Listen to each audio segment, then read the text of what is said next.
తిరుమల శ్రీవారి లడ్డు క్వాలిటీలో నిర్లక్ష్యాన్ని నిరసిస్తూ సికింద్రాబాద్లో విశ్వ హిందూ పరిషత్ ధర్నా చేపట్టింది. ప్యారడైజ్ సర్కిల్లో విహెచ్పి నేతలు ప్లకార్డులతో ఆందోళనకు దిగారు. ఏపీలో ఎండోమెంట్ డిపార్ట్మెంట్ను ఎత్తివేయాలని డిమాండ్ చేశారు. అన్యమతస్థుల ఉద్యోగులు హిందూ దేవాలయాల్లో పనిచేయకుండా చట్టం తేవాలన్నారు. ధర్నా తర్వాత సికింద్రాబాద్ ఎంఆర్ఓకు వినతి పత్రం అందజేశారు విహెచ్పి లీడర్లు.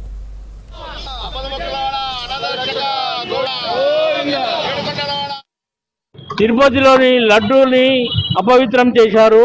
అక్కడ అన్యమతస్థులను ఉద్యోగాలుగా పెట్టి వాళ్ళ యొక్క సంరక్షణలో తిరుపతి నడపడం చాలా అపవిత్రం చేశారు వాళ్ళతోటి. ఇంకోటి ఏంటంటే అక్కడ ఉన్నటువంటి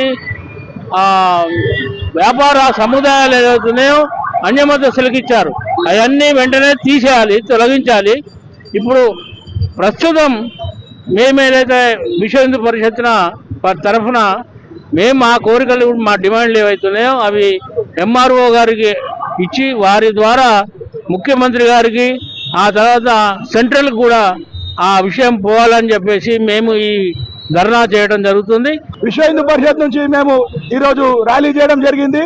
కావున ఏంటంటే హిందూ దేవాలయాల నుంచి అన్యమతస్థులను తొలగించాలి, దేవాదాయ శాఖను ఇమీడియట్ రద్దు చేయాలి.